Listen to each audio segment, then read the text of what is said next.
है। वेन के शरीर का जब मंथन हुआ तो दाहिनी भुजा से भगवान का अवतार हो गया पृथु, बाई भुजा से महारानी अर्ची, और मृत शरीर से, इसका मतलब भगवान केवल अंतर्धान होते हैं, वो वहीं विराजमान रहते हैं। जो नाम जप करता है और जो श्री कृष्ण चरित्र का गायन करता, बहुत बड़ी बात है, प्रार्थना है। अगर चरित्रों में मन नहीं लगाते हो तो तुम्हारे चरित्र सही नहीं रहेंगे। ये हमारी बात को पकड़ लीजिएगा। भगवत चरित्र गायन और श्रवण में जिसका चित्त नहीं लगा तो कोई साधना कर ले, उसका चरित्र पवित्र होना बहुत कठिन है। क्योंकि हमारे जो मन और इंद्रियों का आकर्षण है वो प्रकृति है। मना कष्टान इंद्रियाणि प्रकृति स्थान कर सती, और ये प्रकृति जब हमारे मन और इंद्रियों को अधीन करती तो पापाचरण बनता है। और जब यही मन इंद्रियां परमात्मा में लगती हैं तो हमें परम सुख मिलता है। तो हम जिसका यश गान करते हैं, जिसका यश सुनते हैं, उसी का मनन होता है, उसी से प्रीति होती है। शरणागति श्रवण सुजस से ही होती है। अगर हमारे कानों में सुजस न जाए, भगवान के चरित्र न जाए, तो पावनता नहीं आ सकती। महामोह का नाश करने के लिए समर्थ है भगवान के लीला चरित्र। महामोह महिषेश विशाला, राम कथा कालिका कराला। जैसे महिषासुर का मर्दन त्रिभुवन में कोई नहीं कर सकता था, तो महान दुर्गा रूप धारण करके प्रभु ने विनाश किया उसका। ऐसे ही ये दुर्गा के समान सामर्थ्यशाली भगवत लीला चरित्र हैं जो हमारे महामोह रूपी महिषासुर का मर्दन कर देंगे।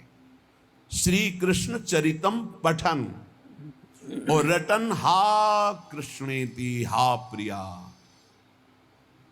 जब कोई भगवत चरित्रों का गान करता है और श्रवण करता है तो पक्का सीधे प्रेम प्राप्त होता है। रत्नावती जी ने अन्य कोई साधन न जाना न किया। दासी ने वृंदावन बिहारी की महिमा लीला, दशम स्कंद के भगवान के पावन चरित्रों का गायन किया। तो श्रवण करते करते दासी के हृदय में जो अनुराग था उससे कई गुना बढ़कर अनुराग महारानी के हृदय में हो गया। दासी दासीपना तो नहीं छोड़ पाई थी रानी के, लेकिन रानी ने रानीपना छोड़कर मुंडन करवा के संतों के बीच में बैठ गई, संपूर्ण संसार से विमुख होकर, एकमात्र प्रभु के सन्मुख होकर। ये बहुत बड़ी बात है। मथुरा के ब्राह्मण बड़े याज्ञिक कर्मकांडी विद्वान, वैदिक सिद्धांत से चलने वाले, कहीं एक अंकुर प्रेम का नहीं था। और उनकी पत्नियां केवल भगवत चरित्र सुनती थी तो भगवत साक्षात्कार हुआ, भगवत प्रेम में डूब गई। भगवत चरित्र श्रवण मात्र से धुंधकारी को परम पद की प्राप्ति हुई।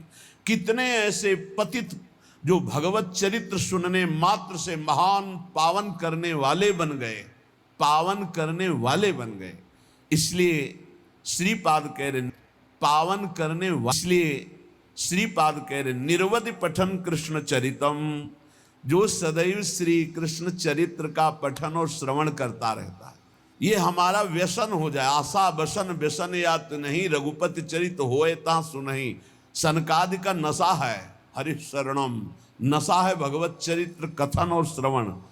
चार हैं सनक सनंदन सनातन सनत कुमार, तीन श्रोता बन गए एक वक्ता। ऐसे ही महादेव जी को नशा है कथा कहने का। अंबा बैठकर कथा सुन रहे हो आप, अमृतमय भगवत लीला चरित्रों का गायन कर रहे हैं। जितने भी महापुरुष हैं बिना भगवत चर्चा के नहीं रह सकते। काकभूषुंड जी चर्चा कर रहे हैं, बड़े बड़े परमहंस जो है आकर के भगवत चर्चा सुन रहे हैं। ये भगवत चर्चा बहुत अमृतमयी है। कई संतों ने तो भगवान से कहा मुझे फिर जन्म दो, क्योंकि आपके वैकुंठ में आपके भक्तों के द्वारा गाई हुई आपकी चर्चा सुनने को हमको रसमयी नहीं मिलेगी। प्रभु मुझे फिर मृत्यु लोक में जन्म दो कि मैं आपकी भक्ति करूं और भक्तों का संग प्राप्त करके आपके लीला चरित्रों का गायन और श्रवण करता रहूं। है कोई नशा भगवत चरित्र में है जो सबको असत मार्ग से हटाकर सत्य में स्थित कर देता है। इसीलिए श्रीपाद कह रहे पठन कृष्ण चरितम रटन हा प्रिया हा कृष्णेति। ये हा शब्द हृदय से निकलता है। ये कभी जब आप ऐसी विषम परिस्थिति में फंसे हों, निकलने की कोई चांस न हो और एकमात्र सहारा प्रियालाल का हो, फिर अपने आप निकलेगा, हा किशोरी जी, हा स्वामिनी जी, मेरी गति तो आप ही हो स्वामिनी जी, बस कृपा कर दो, मुझे इस प्रपंच से हटा के अपने चिंतन में लगाओ लाडली जी। ये जब अंदर से प्रकट होता है ना हा हा, तो ये सब मिटा देता है वासनाओं को। अंदर से जब प्रकट होता है, हम रोज निरंतर नाम जप करते, कभी एक बार अंदर से आ जाए, 24 घंटे में आर्त भाव से एक बार पुकार लो, तो प्रतिपद मटश्चापि परितः लुठन रासस्थल्याम, वो चलते चलते इतना शिथिल हो जाता है, थक नहीं, शरीर में इतना प्रेमावेश हो जाता है, खड़े रहने की सामर्थ्य नहीं, इस भूमि पे बैठ गया और लौट रहा, हा प्रियाजू, हा कृष्ण, भगवत चरित्र सुनने वाला, हा प्रिया, हा कृष्ण ऐसा रटने वाला सीधा वृंदावन की भूमि में लौटता है। लुठन रासस्थल्याम त्रुटन नाना ग्रंथि, ये जो नाना प्रकार के बंधन थे, काम के, क्रोध के, लोभ के, मोह के, मद के, मत्सर, सब नष्ट हो गए। राधा राधा त्रुटन नाना ग्रंथि स्फुट अमल भावोश्रु निवहैर, अब निर्मल भाव में अश्रु प्रवाह हो रहा। लाडली मेरी प्रिया जो नटन गायन वृंदावन मति महान पंकिलयति, नाचता है एकांत में अपने प्रिया प्रीतम के लिए, गाता है प्रिया प्रीतम के लिए, आनंद की उमगन में गायन होता है। जब प्रीतम सामने होते तब नृत्य होता है, और प्रीतम की रूप माधुरी, गुण माधुरी जब हृदय में अपना प्रभाव दिखाए हुए तो उसी का गायन होता है। फिर इतना रोना आता है कि वृक्ष होते, एक मिलन की प्रबल आकांक्षा में रुदन, रुदु सुस्वरम राजन कृष्ण दर्शन लालसा, और एक आनंद सु निर्खत नित्य विहार, पुलकित तन रोमावली, आनंद नयन सुधार, ये आनंद सु छाए हैं प्रिया प्रीतम। अमृत पान कर लिया हो भरपेट कंठ तक, और कह रहे ततो यद्युर्वश्यास्तन युगल मास्लेसी कीमतः, एक दूसरी सबसे बड़ी आकांक्षा होती है कि अगर सुंदर भोग करने को मिल जाए तो ऐसी सुंदरी त्रिभुवन में नहीं जैसी उर्वशी जी हैं। क्योंकि एक बार नर नारायण भगवान तपस्या कर रहे थे, अब भी तपपरायण हैं, तो देवराज इंद्र को घबराहट हुई कि इनकी तपस्या तो इतनी प्रबल है कि कोई भी पद ले सकते हैं, तो कहीं मेरा पद न ले ले। तो उसके पास आखिरी बाण होता है अमोघ काम।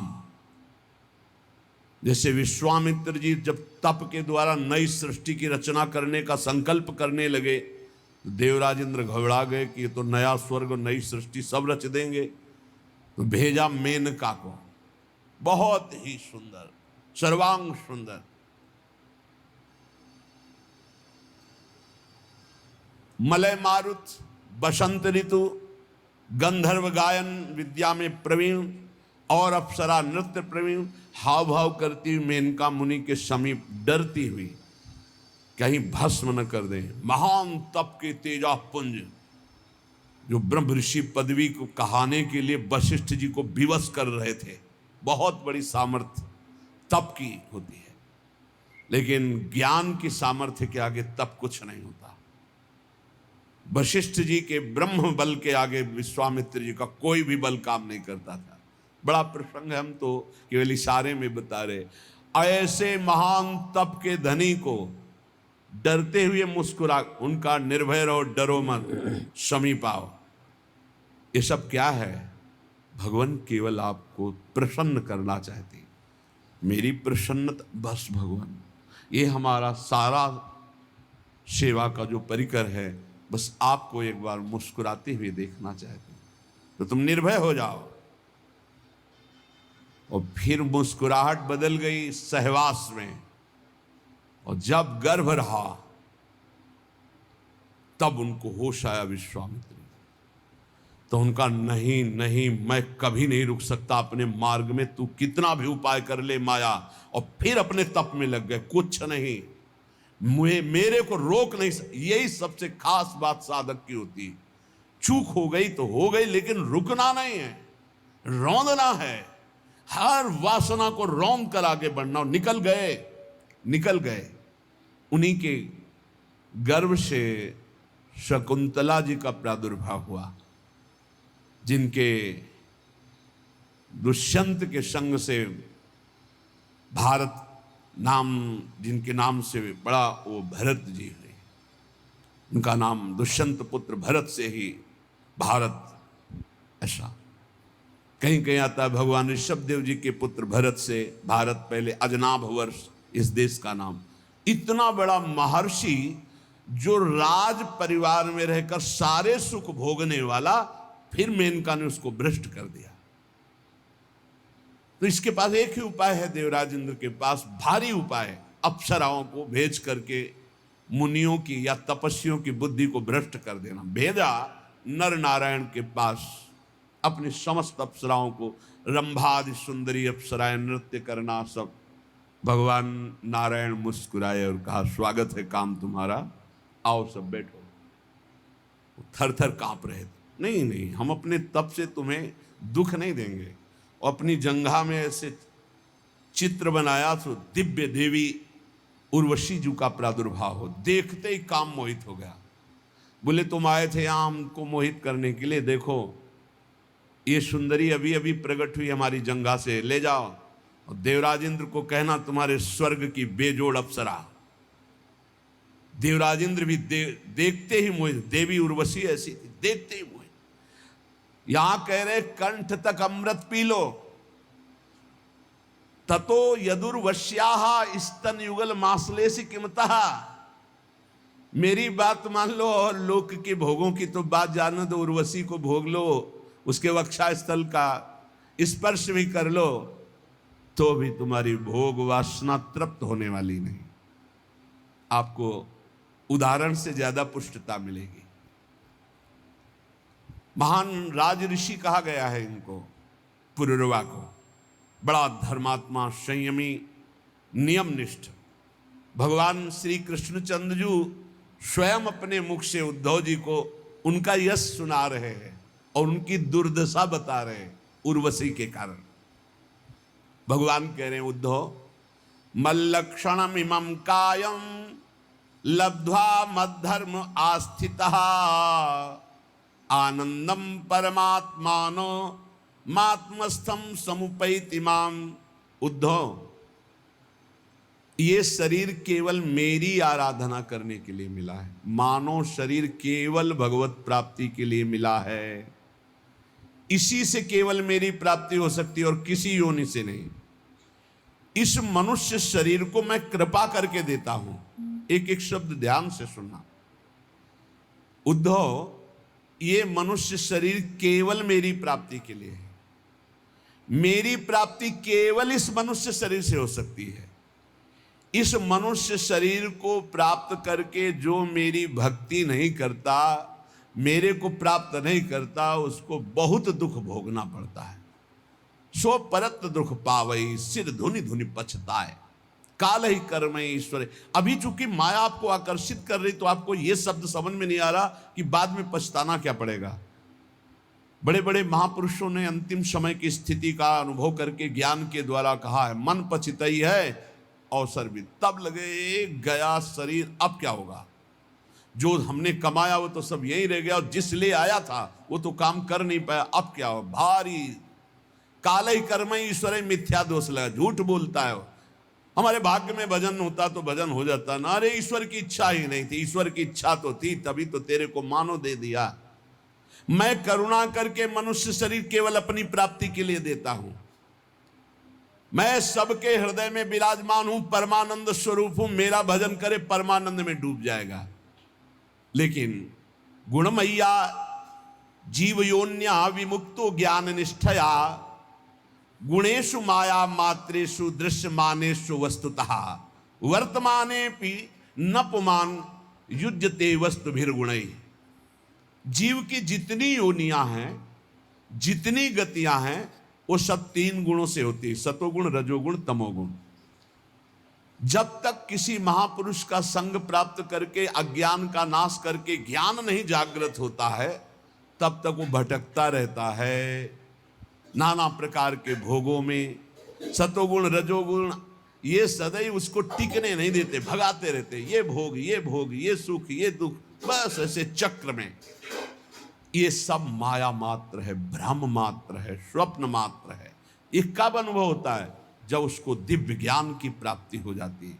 उद्धव फिर वो ज्ञानी महात्मा सब समाज में विषयों के बीच में रहते हुए भी, व्यवहार करते हुए भी वो कभी बंधता नहीं है। इसका कारण है वो गुणों की सत्ता को ही नहीं मानता, त्रिगुणातीत अवस्था को प्राप्त हो जाता है। इसलिए उद्धव, यदि मनुष्य शरीर मिला और सत्संग मिला तो मेरी बात ध्यान से सुन लो। संगम न कुर्यादसताम शिष्णोदर त्रिपाम क्वचित तस्यानुगस्त मस्यंधे पतत्यंधानुगांधवत। साधक को ये ध्यान रखना चाहिए कि बड़ी कृपा से मनुष्य शरीर मिला और फिर भगवत मार्ग मिला। अब ऐसे लोगों का कभी संग नहीं होना चाहिए जो केवल दो में आसक्त है, रसेंद्री और जनेंद्री। खूब अच्छा खाने को मिले, खूब काम भोग भोगने को मिले, ऐसे विषयी पुरुषों का संग त्याग दे, चाहे वो स्त्री शरीर हो चाहे पुरुष शरीर हो, बिल्कुल दूरी बना के रखे, नहीं तो दुर्गति पक्की है। संगम न कुरिया दसताम शिष्ण उदर त्रिपाम क्वचित। ये दो इंद्रियां अगर वश में है तो पूरा जितेंद्री माना जाता है। 9 इंद्रियां वश में है, अगर एक इंद्री रसेंद्री नहीं है तो वो जितेंद्री नहीं माना जाता, क्योंकि रसेंद्री नहीं तो जनेंद्री को रोक ही नहीं सकता। इस बात को ध्यान रखना चाहिए। ऐसे असत पुरुष, कामी पुरुष का संग कभी नहीं करना चाहिए, क्योंकि जीव ही कामी पुरुषों का संग होता है तो उनके परमाणु अंदर आकर के अपने को काम वेदना में विवश कर देते हैं। और जैसे अंधे का सहारा लेकर अंधा चलता तो दोनों कुआं में गिरते हैं, नष्ट हो जाते हैं, ऐसे ही फिर नरक रूपी कूप में, भव रूपी कूप में उसको गिरना पड़ता है। देखो मैं तुम्हें उदाहरण में बताता हूं। एला सम्राडिमाम का गाथा मगायत बृहच्छ्रवाहा उर्वशी विरहान मुह्यन निर्विर्णा शोक संयमे। जिस समय जैसे आपके पास जितना रुपया है उतने ही आप आभूषण खरीद सकते हैं, ऐसे आपके पास जिस कोटि का पुण्य है उस कोटि का भोग आएगा सामने। अब कहते हैं आप सराय नहीं आती ऋषि मुनि को भ्रष्ट करने के लिए, जिससे लोग पूछते हैं। तो 100 रुपया में जब आप फिसल जाओगे तो 1 करोड़ देने की जरूरत क्या है? और 1 करोड़ में तुम गिर गए तो फिर अरब देने की जरूरत क्या है? 1 अरब देने की जरूरत क्या है? तो अपने लोग तो बहुत ही मर्त के घृणित लोकों में, मृत्यु लोक के घृणित भोगों में भगवान को भूल गए। तो अप्सरा भेजने की जरूरत तो है नहीं, योग्यता ही नहीं है। अप्सरा देवी है, कोई साधारण नहीं है। बड़े बड़े ऋषि मुनि वंदित है वो, कोई साधारण नहीं, देवी है वो।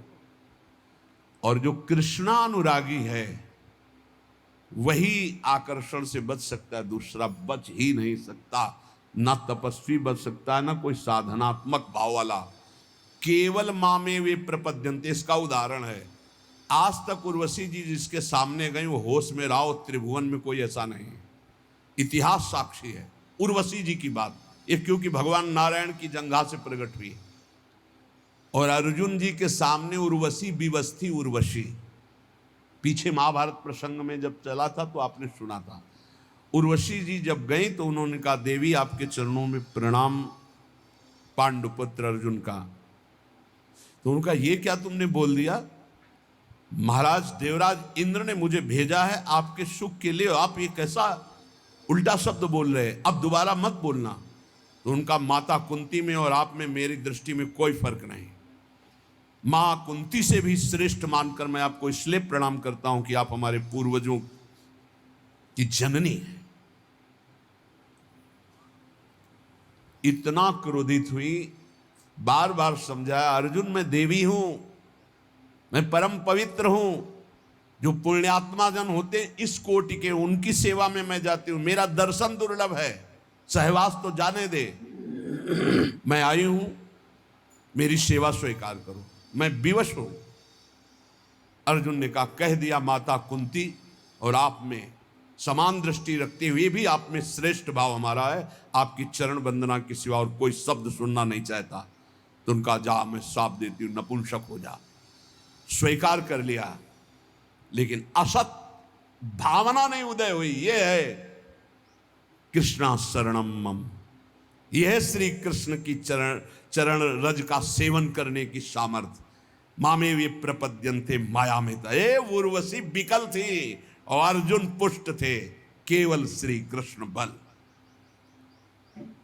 उर्वशी जी ने देवराज इंद्र की आज्ञा मानी कि इस समय महाराज पुरुरवा मृत्युलोक में सर्वश्रेष्ठ चक्रवर्ती सम्राट पुण्यात्मा धर्मात्मा, जाओ उनकी सेवा में, और उनकी सेवा तब तक करो जब तक उनके सुकृत नष्ट ना हो जाए, और जिस दिन सुकृत नष्ट होंगे उस दिन हम एक लीला करेंगे। तुम शर्त रख देना, ये 2 भेड़ हैं, बकरी भेड़ के बच्चे मेमना, इनको कोई चुरा ले जाए तो तुम हट जाना, या कभी सहवास के सिवा उनको निर्वस्त्र देख लेना तो हट जाना। ये 2 शर्त रख दो, और जहां उनके पुण्य क्षीण होंगे तो मैं ऐसी लीला करूंगा और तुम्हें बुला लूंगा। एक दिन अपने बगीचे में पुष्प वाटिका में देवी उर्वशी को देखा, भावरे हो गए। देखते ही उर्वशी जी से प्रार्थना की। उर्वशी जी ने कहा, मैं आई हूं आपकी सेवा में, शर्त है मेरे पास ये 2 भेड़ के बच्चे, इनको कोई चुराए ना, और मैं सहवास के सिवा कभी आपको निर्वस्त्र नहीं देखूंगी, और घृत के सिवा कोई मैं आहार नहीं करती, मैं देवी हूं। उनके अंगों से ऐसे सौरभ के मतवाले हो गए। कुछ समय व्यतीत हुआ, न दिन न रात, उनको पता ही नहीं चला। उर्वशी की बाहों में पुण्य सब छीण। एक दिन 2 गंधर्व आए, वो शयन कक्ष में थे, उनके बच्चे मेमना के, और बिजली की तरह चमके। उर्वशी जी ने कहा, मेरे प्रिय बच्चों की रक्षा करो। तो उसी स्थिति में बाहर निकले और वो चमक गए तेजों में गंधर्व, तो निर्वस्त्र देख ले। दोनों तरह की त्रुटि हो गई। उर्वशी जी अंतर ध्यान देवी है। अब उनके कह रहे कि इतना बड़ा यशस्वी सम्राट इलानंदन पुरुरवा, जब उर्वशी अंतर ध्यान हो गई तो धड़ाम से मूर्छित होकर पृथ्वी पे गिर गए। कैसे जीऊंगा उर्वशी के बिना? हा उर्वशी, पागल, वस्त्र गिर गए शरीर के, दिगंबर हो गए, पागल जैसी स्थिति। हा उर्वशी। सम्राट, सम्राट कहते हैं जहां से सूर्य उदय होता है और अस्त होता है वहां तक एक छत्र राज्य। राजा बहुत छोटे छोटे होते हैं, सम्राट सबका स्वामी होता है, सब राजाओं का। त्यक्त्वात्मानं व्रजन्तीं तां नग्नं उन्मत्तवन नृपः, विलपन् नवगाज्जाये घोरे तिष्ठेति विक्लवः। पुरवाजी नग्न हैं, पागल हैं, हा उर्वशी, हा उर्वशी। विह्वल है, जिधर देखते हैं कोई दिखाए, अरे उर्वशी, वहां भाग के जाते, उर्वशी, अरे ये तो उर्वशी नहीं। बहुत उनको हृदय में विकलता, बहुत पागलपन। भगवान कृपा करते हैं इसी स्थिति में, तब ज्ञान प्रदान करते हैं। वो बार बार हा देवी उर्वशी, एक बार दर्शन दे दे। तू कैसी निष्ठुर है, मेरे मन को, मेरे चित्त को फंसा के कहां भाग गई उर्वशी? मैं मृत तुल्य हो रहा हूं। कौन सुनता है? सब पुण्य का खेल है। पुण्य खत्म, कोई पहचानता भी नहीं। बस बिलाप, हाहाकार। भगवान अब कृपा की और ज्ञान दिए उनको, क्योंकि भगवान ही उनके चरित्र का वर्णन कर। जब ज्ञान हुआ तब देखा अपने को, ये हालत मेरी, धिक्कार है मेरे को, मैं अपने को सम्राट कहता हूं। अहो में मोह विस्तार काम कश्मल चेतसः, दिव्याग्रहित कंठस्य नायु खंडाय में स्मृता। हाय हाय, भला मेरी मूर्खता को देखो, मेरी काम वासना को देखो, मैं कितना नीच हो गया कि चक्रवर्ती सम्राट होकर उसकी बाहुओं में पड़कर कितने वर्ष खो दिए, फिर भी तृप्ति नहीं, मेरी विस्मृति की हद हो गई। ना हम वेदाभिर्निर्मुक्ता सूर्यो वाभ्युदितो मुया मृषितो वर्ष पूगा नाम बताहानि गतान्युत। हाय हाय, ठगा गया, लूट लिया गया। जब ज्ञान भगवान ने दिया तब कह रहे हाय हाय, ठगा गया, लूट लिया गया। कब सूर्य उदय हुआ, कब अस्त हुआ, यह भी ज्ञान नहीं रहने दिया उर्वशी ने। बड़े खेद की बात, दिन रात बीतते गए, मैं कभी तृप्त नहीं हुआ। आश्चर्य है, इतना भी अज्ञान होता है। मैं नरदेव शिखामणि चक्रवर्ती सम्राट पुररवा और एक स्त्री के हाथ का क्रीड़ा मृग खिलौना बनकर आज पागल घूम रहा हूं। देखो देखो मेरी ओर देखो, मैं प्रजानाथ कहलाता हूं। मैं प्रजा की रक्षा करने वाला, मर्यादा रखने वाला सम्राट हूं। मेरी दुर्दशा देखो, मैं अपने शरीर की रक्षा नहीं कर सकता, केवल ये दुर्दशा काम ने की। कुतस्तस्यानुभावा स्यात् तेज ईश्वत्व में वा योन्वगच्छम स्त्रियम यान्तिम खरवत पादा ताड़ितः। मैं लात खा करके भी उसका संग नहीं छोड़ने की भावना की। ऐसा ही है, आसक्ति ऐसी प्रबल होती है। चिंतामणि ने धक्के लगा दिए, लेकिन दरवाजा छोड़ने की स्थिति नहीं थी बिल्वमंगल की। वो तो जब पिटवा कर बाहर किया कि अगर दोबारा कदम, तब भगवान ने ऐसी दयनीय दशा में ज्ञान प्रदान किया कि ये वो है जिसको मैं इतना प्यार करता हूं, सर्वस्व अर्पण, गुलाम हो चुका है उसका, और उसको धन से प्यार है, मेरे से नहीं। इसका मतलब मेरा प्यार गलत जगह है, मुझे सही जगह प्यार करना चाहिए। सही जगह तो संतों के पास है। तब उनको श्री कृष्ण रति प्राप्त हुई। देखो मेरा प्रभाव, थर थर कांपते हैं सब। मेरा तेज, मैं स्वामित्व बल से युक्त हूं, सम्राट हूं, लेकिन मैं उसके लात खाकर भी उसके पीछे आसक्ति से डोलता रहा। किम विद्या, किम तपस्या, किम त्यागेन श्रुतेन वा किम विविक्तेन मौनेन स्त्रीभिर यस्य मनोहतम। इस काम ने जिसको रौंद दिया, उसका तेज किस काम का, किस काम की वेद्यता ज्ञान उसका, किस काम की तपस्या और शास्त्राभ्यास, कुछ नहीं।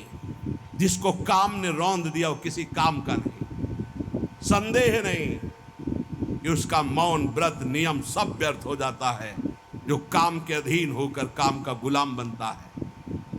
स्वार्थस्या, ये भगवान सुना रहे हैं उद्धव जी को, स्वार्थस्या कोविदम धिंगमाम मूर्खम पंडित मानिनम योहमीश्वरताम प्राप्य स्त्रीभिर्गो खरवज्जिता।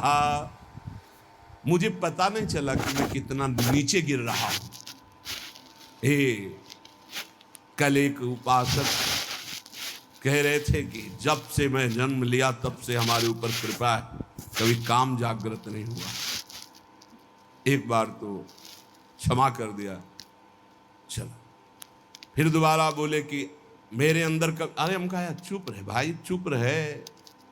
जिस पर भगवान की कृपा है वो काम विजयी होता। जो काम विजयी होता कभी सांस नहीं ले सकता मैं काम विजयी हूं, क्योंकि सांस लेते ही सांस में काम आ जाएगा।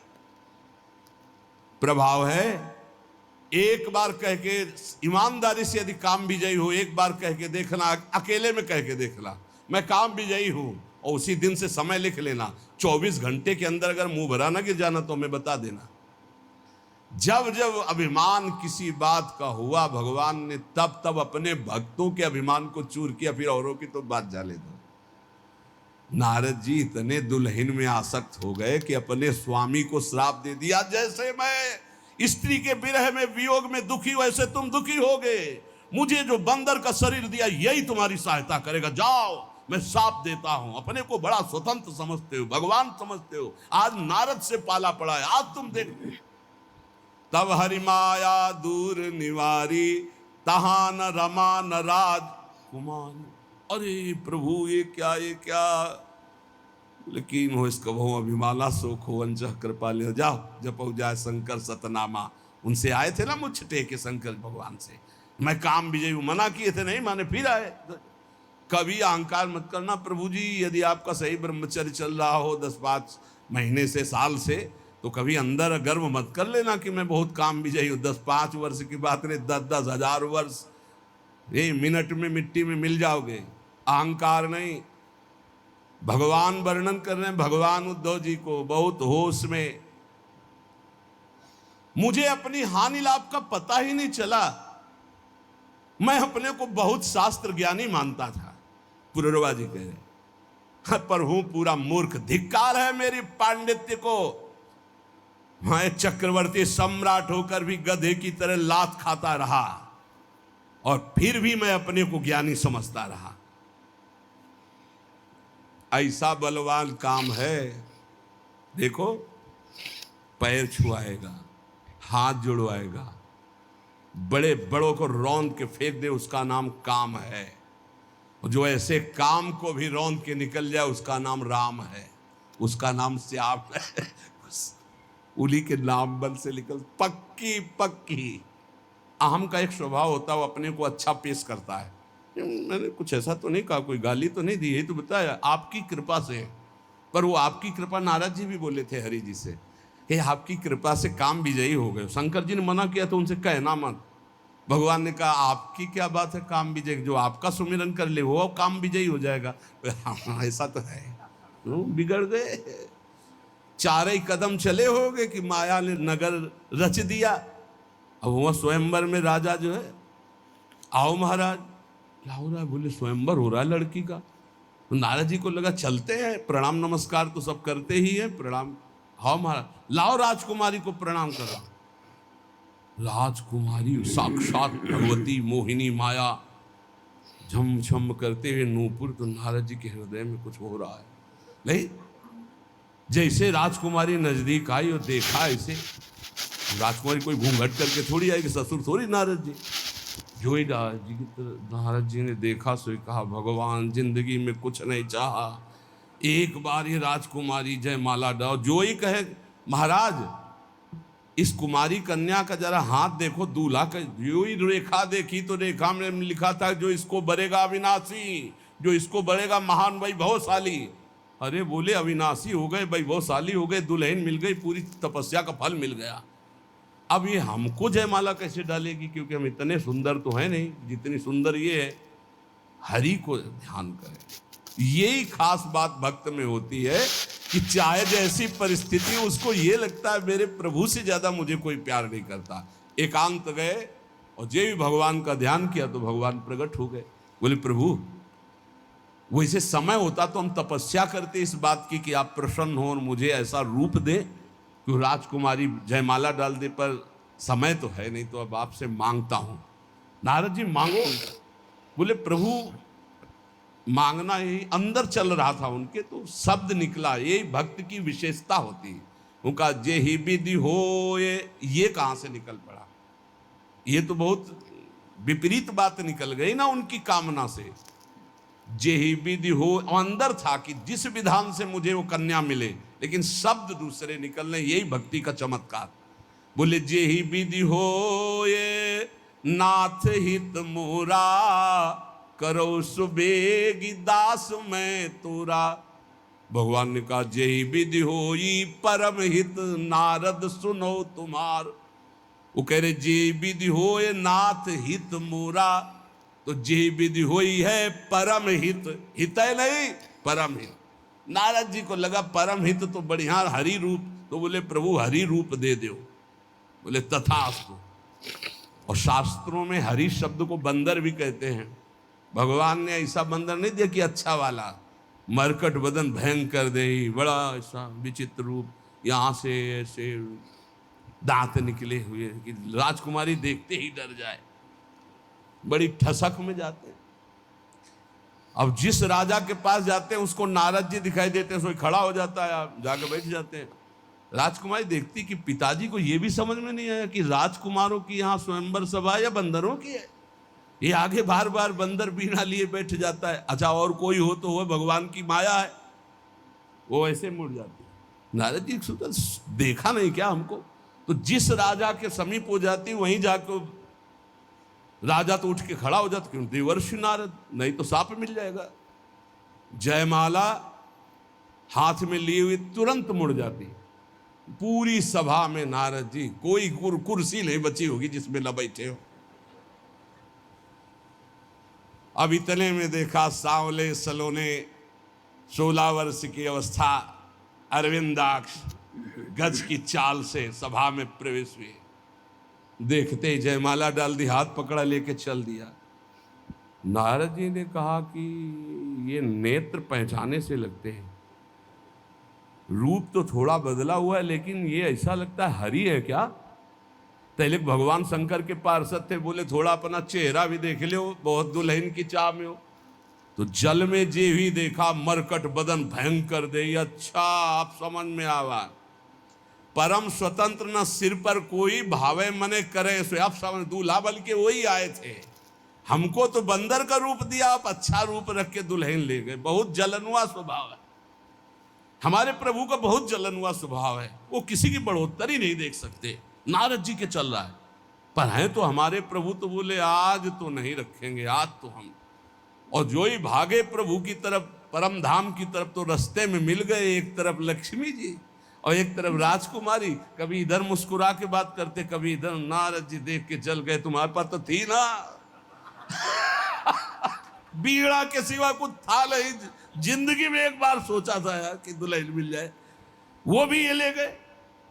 सांप भगवालय से कह रहे, भगवालय से खड़े, नारद जी सांप दे रहे पैसा। जब भगवान तो अगर कोई साधक बचता है तो गुरु कृपा भगवान नाम से कभी अहंकार ना करे। देखो मेरी दशा तो देखो, मुझे अपनी हानि लाभ का कोई पता नहीं, मैं अपने को बड़ा ज्ञानी मानता था। पुररवाजी कह रहे, धिक्कार है मुझ मूर्ख को, मैं चक्रवर्ती सम्राट होकर लात खाता रहा और उसकी अधीनता स्वीकार करता रहा। मैं वर्षों तक पता ही नहीं चला कब दिन गई कब रात गई। इस दुष्ट काम ने मेरे चित्त का अपहरण कर लिया। पुष्चल्यापहृतम चित्तम को नन्यो मोचितुम प्रभु, आत्मा रामेश्वरम मृते भगवंत मधोक्षजम। आत्माराम जीवन मुक्त इंद्रियातीत भगवान श्री कृष्ण की कृपा के बिना कौन इस माया पर विजय प्राप्त कर सकता है? बिल्कुल गांठ बांध लो, किसी की ताकत नहीं। जो मुझे ये ज्ञान मिला है वो उन्हीं की कृपा से। और ये भगवान श्री कृष्ण उद्धव जी को सुना रहे हैं। यद्यपि बोधितस्यापि देव्या में सूक्त वाक्येन दुर्मते, मनोगतो महामोहो नापयात्य जितात्मनः। यद्यपि देवी उर्वशी ने मुझसे कहा था कि मेरे से आसक्ति मत कर, वैदिक सूत्रों का भी सिद्धांत बताया था, पर मेरी बुद्धि मारी गई थी। मैंने समझा कि अब मेरे जीवन भर के लिए मेरी साथी नहीं। मैं इंद्रियों के हाथ बिक गया, मैं लुट गया, मैं कुछ नहीं समझ पाया। जो रस्सी को सांप समझ करके दुखी हो रहा है, तो रस्सी ने उसका क्या बिगाड़ा? ये उसकी सोच ही तो है। ऐसे उर्वशी ने मेरा क्या बिगाड़ा? मैं अजितेंद्री खुद नष्ट हो गया हूं। क्वायम मली मशह कायो दौर्गंध्याद्यात्म को असुचि, क्वा गुणा सोमनस्याद्या हृदयासो अविद्या कृतः। कहा ये मैला कुचैला मलमूत्र से भरा शरीर अपवित्र, और कहा मैं आरोप कर रहा था कितनी सुकुमारी, कितनी सुंदर, कितनी पवित्र, कितना सुगंध, किस ये सब मेरे अज्ञान की हद हो गई। पुत्रो किम स्वम्नु भार्याया स्वामिनोग्ने स्वगृद्धयो, किम आत्मनः किम सुहृदामिति यो नावसीयते। ये शरीर किसका है? इसे मैं माता पिता का मानूं या पत्नी का मानूं या पुत्र का मानूं, या जो स्वामी है इसका पालन कर रहा है, या मरकर जब जलेगा अग्नि का मानूं, या गीद कुत्ते नोच नोच खाएंगे उनका मानूं, या गाड़ देने पर कीड़ा बन जाएगा उनका मानूं। अरे क्या है ये शरीर? मायाकृत। इसी पे आसक्त होकर परमात्मा चिंतन छोड़ दिया और कामाधीन हो गया। मलमूत्र से भरे हुए उस भांड को मैंने सुख माना। प्रभु आपने जो ज्ञान दिया इसी से बच गया। शरीर में क्या है? त्वचा, मांस, रुधिर, स्नायु, मेदा, मज्जा, हड्डियां, ढेर, मलमूत्र, पीप, और क्या है? प्रवचन करना सरल है, और क्या है? पर आसक्ति हटाना केवल नाम जप से होगा। मेरी प्रार्थना मान लेना, केवल नाम जप से। भगवान की शरण में होकर जो नाम जप कर रहा है, हर कदम वो करो सदा तिनके रखवारी, जिम बालक राखे महतारी। अपनी भलाई समझने वाले साधक को चाहिए अथापि नोपसज्जेत स्त्री स्त्रैणेषु चार्थविद विषेन्द्रिय संयोगान मनः क्षुभ्यति नान्यथा। अपनी भलाई समझने वाले पुरुष को स्त्री लंपट पुरुषों का और कामिनी कामी का संग त्याग देना चाहिए।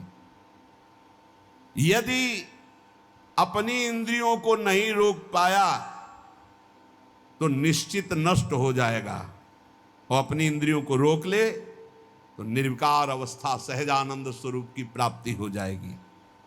देखो, इंद्रियों का संयोग करने के लिए मन लालायित है कि एक बार हो जाए तो मन को समझा दूंगा, लेकिन एक बार संयोग हो गया तो तृष्णा जीने नहीं देगी। पक्की बात समझ।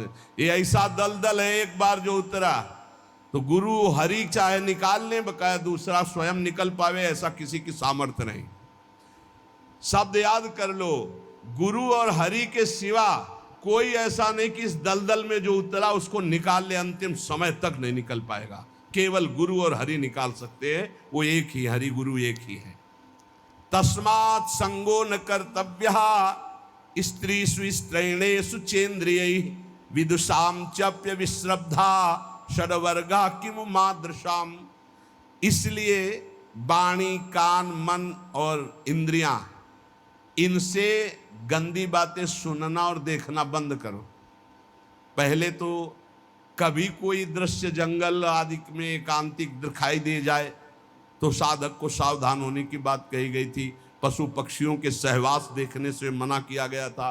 अब तो मोबाइल है, इसमें तो बहुत से बच्चे आकर बताते हैं कि हमने ऐसे दृश्य देखे जिनके कारण हमारी कुमार्गगामी बुद्धि हो गई और मैं भ्रष्ट होते होते ऐसी दुर्दशा को प्राप्त हो गया। बचो भाई, दृश्य से बचो, श्रवण से बचो, संग से बचो, मनन से बचो। अगर गलत दृश्य देखोगे, गलत श्रवण करोगे, गलत संग करोगे, गलत मनन होगा तो गलत क्रियाएं होंगी तो नष्ट हो जाओगे। ध्यायतो विषयान पुंसान संगास्तेषुपजायते। जब विषय चिंतन होता तो उसके भोग की आकांक्षा होती। संगात संजायते कामः कामात क्रोधो भी जायते क्रोधात भवति सम्मोहा सम्मोहात स्मृति विभ्रमा स्मृति भ्रंशात बुद्धिनाशो बुद्धिनाशात प्रणश्यति। सर्वनाश का जड़ है भोग चिंतन, भोग श्रवण, भोग दर्शन, भोग क्रिया। इसलिए उपासक सावधान। भगवान कह रहे हैं मेरे लोगों की, ये पुनर्वाक्य, मेरे लोगों की बात ही क्या, बड़े बड़े विद्वानों के लिए भी अपनी इंद्रिय और मन को कभी विश्वास नहीं मानना चाहिए, कभी धोखा दे सकते हैं। भगवान श्री कृष्ण कहते उद्धव, ये उद्गार महाराज पुनर्वाक्य थे। उनका हृदय जब ज्ञान से प्रकाशित हो गया तो उन्होंने मेरा साक्षात्कार अपने हृदय में करके शांत भाव को प्राप्त हो गए। ततो दुस्संग मुत्सृज्य सत्सु सज्जेत बुद्धिमान संते तस्य छिंदंती मनोव्यासंग मुक्ति भी। इसलिए बुद्धिमान साधक को चाहिए कि कभी कुसंग ना होने पावे, न मोबाइल से, न किसी व्यक्ति से, न, बहुत बच के रहना है, बहुत बच के रहना है। संत पुरुषों का सदुपदेश और उस उपदेश का चिंतन, वैसे आचरण तो कोई भी तुम्हें पकड़ नहीं सकता। और नहीं, कहीं भी किसी भी भोग में कभी शांति मिलने वाली नहीं, ये बात पक्की समझ लो। जहां उर्वशी जी हैं, मेनका जी हैं, रंभा जी हैं, बड़ी बड़ी अप्सराएं, वहां देवराज इंद्र उनका स्वामी है, इसके बाद भी उसको शांति नहीं है, वो भी विषयी है। देवताओं का स्वामी भगवत स्वरूप होते हुए भी विषयी है। इसका मतलब है बिना भगवान का नाम जप के, भजन किए, इन विषयों पर विजय प्राप्त नहीं की जा सकती, चाहे जितने भोग हो। तेषु नित्यम महाभाग महाभागेषु मत कथा संभवंति हिता नृणाम जुषताम प्रपूर्णंत्यघम।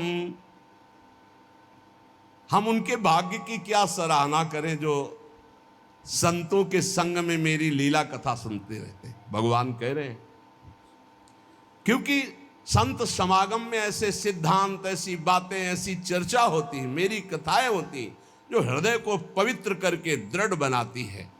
जो मेरी कथाओं का श्रवण करता है, मेरे नाम का जप करता है, नाम कीर्तन करता है, मैं स्वयं उसके समस्त पापों तापों का नाश करके भगवत प्राप्ति मैं कराता हूं। देखो पूर्ववाक हो गई, कौन सा साधन किया, भगवान ने ज्ञान प्रकाशित किया और हृदय में प्रकाशित हो गए। इसलिए श्रीपाद प्रबोधानंद जी महाराज कह रहे हैं कि गले तक अमृत पी लिया हो, ततो यदुर्वश्याः स्तन युगल माश्लेषि किमतः। उर्वशी जैसी अप्सरा का संग मिला हो तो भी क्या, यदि ब्रह्मानंदामृतमपि समास्वाद किमतो यतस्तुत कृत्येदम विसजदपि वृंदावन तृणम। आहा, और माना आप सब कुछ त्याग करके ब्रह्मानंद का भी आनंद ले लिए हैं तो भी क्या, क्योंकि मैं भी तो ब्रह्मानंद का आनंद लिए हूं। श्रीपाद प्रबोधानंद जी, जो मुझे वृंदावन में प्रेम मिला उसके आगे ब्रह्मानंद भी कुछ नहीं है। ये भोग वासनाएं, पद प्रतिष्ठा, लोक लोकांतर की पदवियों की तो बात जाने दो। वृंदावन के एक तिनके को जो सौभाग्य प्राप्त हो ब्रह्मा जी को भी नहीं प्राप्त है। ए अपने तो मनुष्य शरीर में रह रहे, कितनी कृपा लाडली जू की। इसलिए न तापा साधुना मृकृतिषु तथा साधु कृतिषु प्रकंपा काला हे रपि नहि नवा देह दलने प्रहर्षो न ब्रह्माद्यदि कवि भवे नापि परमामृत ब्रह्मानंदे समधिगत वृंदावन भुआ। जिन्होंने वृंदावन भूमि का अखंड वास स्वीकार कर लिया, सब कुछ हो गया। ध्यान से सुन लो, अरे हमसे ये नहीं बनता, हमसे वो नहीं बनता, पता नहीं हम चल पाएंगे कि नहीं चल। जिनको वृंदावन का अखंड वास मिल गया, मेरी लाडली जू की चरण शरण में रह रहे हैं, बेपरवाह हो जाओ। बेपरवाह का मतलब ये नहीं कि तुम पापाचरण करो, तुम अब अपने कल्याण की चिंता मत करो, अब चिंतन करो, जितना बने नाम जप करो। जब जागे तब प्रिया भजे नहीं सोवे पांव पसार। अपनी कुछ दिनचर्या ऐसी रखो, भरोसे में आनंद पूर्वक रहो। हमारी प्रिया जो बहुत कृपालु है, बहुत करुणामयी है। जिसको सत्पुरुषों का संग मिल गया उसे काल रूपी सर्प का भी भय नहीं रहता। कहीं ना कहीं आपको सत्संग प्राप्त हो रहा है, ये बहुत बड़ी बात है। रोज ब्रह्म मुहूर्त वेला में भागवतिक शब्द, भागवतिक सिद्धांत पढ़ रहे हैं। अगर हमें सत्संग मिल रहा है और हमारी सद्भावना बन रही तो हमें प्रभु का प्यार निश्चित मिलेगा। प्रभु हमें प्यार कर रहे हैं, तुम्हें दिखाई नहीं दे रहा लेकिन प्रभु तुम्हें बहुत प्यार कर रहे हैं। मनुष्य शरीर दे के ये सौभाग्य जो ना, ये केवल भगवत कृपा। जब द्रवहि दीन दयालु राघव साधु संगति पाई। हरि किसको प्यार करते हैं? श्री भगवत ऋषि जी महाराज कह रहे हैं, साचे प्रिय हरि के ये प्राणी। ये भगवान को बहुत प्रिय है सच्चे लोग। कौन सच्चे? सच्चे कौन? बोले जो लोभ रहित, छल रहित, दयानिधि, सब ही के सुखदानी। साचे प्रिय हरि के ये प्राणी। वही व्यक्ति हमारे प्रभु श्री हरि को बहुत प्यारा लगता है जिसने धन का लोभ छोड़ दिया है। तो काम कैसे चलेगा? धन का लोभ। धन कमाइए, मेहनत से कमाइए, धर्मपूर्वक कमाइए। लोभ रखोगे तो पाप कर लोगे, लोभ रहित होकर धर्म कमाओगे तो पुण्यमय धर्म, धर्ममय धन, लाभमय धन, सुखमय धन होगा। मान लीजिए, प्रार्थना मान लीजिए, लोभ रख के धन कमाओगे तो पाप जरूर बनेगा। ये लोभ ही पाप की जड़ है। पाप किसका होता है? जिसके हृदय में धन का लोभ होता है। तुम्हें इतने रुपए देंगे, इसको ऐसा कर दो, आप कर देंगे। रुपए का लोभ है। रुपए का लोभ है तो आप नहीं देखेंगे किसको क्या पीड़ा हो रही, आप चोरी हिंसा जो चाहेंगे। ये लोभ रहित, धन का लोभ ना रखते हुए धर्म पूर्वक धन कमाते हुए गृहस्थी में परिवार की सेवा करें, और विरक्ति में तो भगवान के भरोसे जब जैसे चाहा। अवधूत दत्तात्रेय जी से महाराज यदु पूछते हैं कि आप तो बहुत हष्ट पुष्ट और स्वस्थ हैं।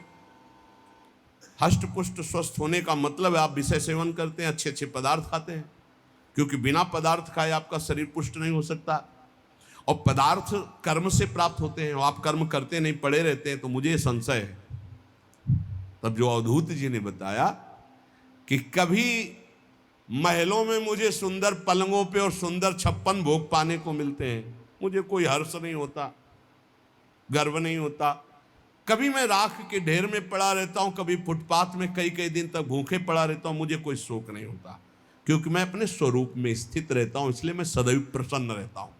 ब्रह्मभूता प्रसन्ना, मैं प्रसन्न रहता हूं, इसलिए शरीर स्वस्थ है, ना कि भोगों से। मैं अपने स्वरूप में स्थित रहता हूं, इसलिए मुझे कोई कर्म करने की आवश्यकता नहीं। शरीर के प्रारब्ध अनुसार कभी इसको मान मिलता, कभी अपमान मिलता, कभी सुंदर भोग मिलते, कभी फुटपाथ में पड़ा रहता, इससे मेरा कोई संबंध नहीं रहता। ये स्थिति, वैराग्य भाव में हमें यही स्थिति प्राप्त करनी। कभी घी घना, कभी मुट्ठी भर चना, कभी वो भी न बना, जैसे प्रभु रखे। लोभ नहीं। सबसे ज्यादा खास बात हमें लोभ पाप में लगाता है।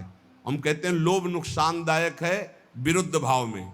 नाम जप का लोभ रखो, वो 20,000 जपते हम 30,000 जपेंगे, वो 8 घंटे जपते हम 10 घंटे जपेंगे, रात्रि में सब सोते हैं हम कम सो के खूब नाम जप करें, ये ले लोभ। वो एक बार चतुरासी जी का पाठ करते हम 2 बार करेंगे। लोभ बढ़ाओ, भगवत चरणारविंद के प्रति लोभ बढ़ाओ, ये लोभ सार्थक हो जाएगा। संसार के प्रति नहीं। लोभ रहित, छल रहित, किसी के साथ कपट का व्यवहार ना करो। पता नहीं क्यों कपट का व्यवहार करना सुखद लगता है। बिल्कुल गोलमाल, छुपा करके अंदर की बात को बाहर कुछ और बोलना, आचरण कुछ और होना, अंदर नहीं। क्या इससे फायदा क्या मिलेगा? सर्वात्मा भगवान तो सब जानते। सीधी बात करना, सीधी जो हृदय में चल रही वही वाणी में, वही आचरण में। हम नीच है तो नीच है, अच्छे हैं तो अच्छे हैं, तो सुधार हो जाएगा। ऊपर से पॉलिश करके जब सुनार के पास ले जाओगे ना, तो 1 मिनट में पहचान जाएगा कि स्वर्ण की पॉलिश है, ये स्वर्ण नहीं है। छल रहित, कपट रहित। भगवान कह रहे मोह कपट छल छिद्र न भावा, नहीं अच्छा लगता। यहां कह रहे हरि को कौन से प्राणी प्रिय? जो लोभ रहित, छल रहित, दया निधि, दूसरों को सुख देने की भावना। सब ही के सुखदानी, दूसरों को सुख देने की भावना भगवान को प्रसन्न करने का बहुत बढ़िया उपाय है। कभी कोई प्यासा, लूला, लंगड़ा, कैसी परिस्थिति में भगवान तुम्हें सेवा का अवसर दे रहे हो, तो जानना मेरे नारायण भगवान इस रूप में आए हैं और सेवा का अवसर दे रहे। तो अपना काम रोक करके उनकी जरूर सेवा कर देना, उनका जरूर सहयोग कर देना। प्यास मिटाना, भोजन पवाना, औषधि दिलाना, वस्त्र पहना देना, ऐसी सुविधा दे देना। 4 लोग मिलकर करो, ना अकेले कर सको। कोई ऐसा बीमार मिल जाए, कोई ऐसा, उसको वास की व्यवस्था, भोजन की व्यवस्था, औषधि की व्यवस्था भगवान देखता है, बहुत प्रसन्न हो जाएगा। ये बात पूज्य भाई जी में पाई गई। एक दिन एक फुटपाथ में आदमी मिला जो बहुत कफ आसपास थूके हुए ऐसे। भाई जी नजदीक गए, भाई तुम्हारी ऐसी परिस्थिति, कोई सेवा करने आया हूँ। कहा नहीं, घर वालों ने निकाल दिया, कोई औषधि, पैसा ही नहीं, रहोगे कहाँ? फुटपाथ में पड़ा। क्या परेशानी? बोले टीवी, भयंकर टीवी। टीवी का नाम सुनते ही लोग कांप जाते कि कहीं ना कहीं संक्रामक रोग हमारे न चल। बाईजू से गोदी में उठवा के ले गए, स्वयं ड्यूटी में लगे। इतने घंटे मैं सेवा करूं, इतने घंटे। तो कोई मास्क और दस्ताना पहनकर सेवा में जाते, भाई जी ऐसे जाते। भाई जी से प्रार्थना की, संक्रामक रोग है, आपको लग जाएगा। भाई जी ने कहा आप रोगी देखते हो, मैं श्री कृष्ण देखता हूँ, मुझे श्री कृष्ण लगेंगे, रोग नहीं। तुम्हें रोगी दिखाई देता है इसलिए तुम जरूर पहनो, मुझे श्री कृष्ण दिखाई देते, मैं अपने श्री कृष्ण की सेवा करने जाता हूँ। ये सच्ची बात है कि जिसने पर सेवा का भाव ले लिया, उसे बहुत सुख मिलता है, बहुत सुख मिलता है। हम चाहेंगे ऐसा कि आप लोगों के जीवन में कभी भगवान ऐसा अवसर दे कि कोई किसी की सोच उठानी पड़े, कपड़े धोने पड़े, और ऐसी सेवा में आप आनंदित होकर कर ले, फिर आप देखना आपके जीवन की धारा बदल जाएगी। विश्वास मानना, साधना तपस्या एक तरफ, और किसी एक बार ऐसे की असहाय की सेवा जो भगवान ने तुम्हें दी हो, ढूंढने की जरूरत नहीं, अचानक भगवान ने दी, आप उठा ले जाओ अस्पताल में, उनकी औषधि कराओ, अपने घर ले आओ, उनको स्वस्थ करो, कपड़ा लत्ता पहनाओ, 100-200 रुपया दो, जाओ भाई जहाँ जाना हो, तुम्हारी जहाँ व्यवस्था हो, इतना जरूर कर दो, जरूर। जब तक असहाय असमर्थ अवस्था है, कोई वृद्ध है, कोई ऐसा है, जरूर सेवा करनी चाहिए। बोले दयानिधि सबही के सुखदानी। अब आगे कह रहे कि अगर ऐसे सदगुरु की प्राप्ति हो जाए तो भगवत प्राप्ति देर नहीं लगती। निष्प्रेही गुरु भजन परायण, सो शिष्य पार उतारे, ज्यो नारद ऋषि व्यास उबारे, बूढ़त बहु जलधारे। बोले गुरुदेव कैसे हो? बोले निष्प्रिय, किसी से कोई मतलब रखने वाले ना हो, कोई परिचय बनाने वाले ना हो, तभी बात बनती है। पोजीशन देख करके, संपत्ति देख करके, सुख वासना की बात देख करके यदि हम किसी को शिष्य भाव स्वीकार करते हैं तो उसके ऊपर भगवत भाव न चढ़ेगा और ना हम उसका कल्याण कर पाएंगे, क्योंकि हमने उसकी भोग वस्तुएं देखी हैं और वो हम चाहते हैं कि रुपया दे दे, कपड़ा दे दे, अमुक भेंट दे दे, तो कभी शिष्य का कल्याण नहीं कर पाएगा वो गुरु। बोले निष्प्रेही गुरु, लौकिक पारलौकिक किसी भी वस्तु पद प्रतिष्ठा की चाह ना हो, ऐसा गुरु। भजन परायण, रात दिन प्रभु के चिंतन में लगा हो। बोले ऐसा जब गुरु मिलता है तो चाहे जितना अधम शिष्य हो, निश्चित उसका उत्थान शुरू हो जाता है। उत्थान, रुपया पैसा, संसार की भोग सामग्री, नाना प्रकार के कुमार्गगामी प्रवृत्तियां, सबको त्यागने का मन हो जाए और भगवान के पाने की इच्छा, यही उन्नति का दर्शन अपने अंदर है। हमारा परिवर्तन हो रहा है, संसार का राग छूट रहा है, भगवान प्यारे लग रहे हैं। निष्प्रेही गुरु भजन परायण, सो शिष्य पार उतारे, ज्यो नारद ऋषि व्यास उबारे, बूढ़त भौ जल धारे। महर्षि नारद जी ने जब चिंता में डूबते हुए व्यास जी को देखा तो कहा तुमने बहुत सब गान किया है, वेदों का विभाग किया, वेदों को सूक्ष्म रूप से महाभारत के रूप में गाया, एक बार केवल भगवत प्राप्ति के लिए कृष्ण चर्चा करो, केवल भगवत भक्ति की चर्चा करो, फिर देखो तुम्हें शांति मिल जाएगी। क्योंकि नारद जी के वचनों में भगवत प्रेम छुपा हुआ था। देवर्षि नारद जी के इशारे मात्र की जरूरत थी कि भगवान व्यास देव जी ने ये जो श्रीमद् भागवत पुराण रचा, इससे उनको शांति हुई। उनको स्वयं के लिए कोई अशांति नहीं थी, जगत का मंगल कैसे होगा, जगत के लोग भगवत प्राप्ति कैसे करेंगे। तो कह रहे देखो नारद जी ने वो उपदेश किया तो भगवान व्यास देव जी ने श्रीमद् भागवत रचकर परम शांति पाई। श्री सुखदेव भागवत गाथा परीक्षित सुनायो, और 7 दिवस में कलिमल खोयो, हरि को बेग मिलायो। श्री सुखदेव जी ने 7 दिन भागवत सुनाई और परीक्षित को परम पद प्रदान कर दिया। गोकर्ण जी ने 7 दिन भागवत सुनाई, धुंधकारी को परम पद प्राप्त हो गया। अगर वक्ता भगवत अनुरागी और श्रोता भगवत श्रवण में रुचि रखने वाला, भगवत चरणारविंद में शरणागत, तो निश्चित भगवत प्राप्ति हो जाएगी।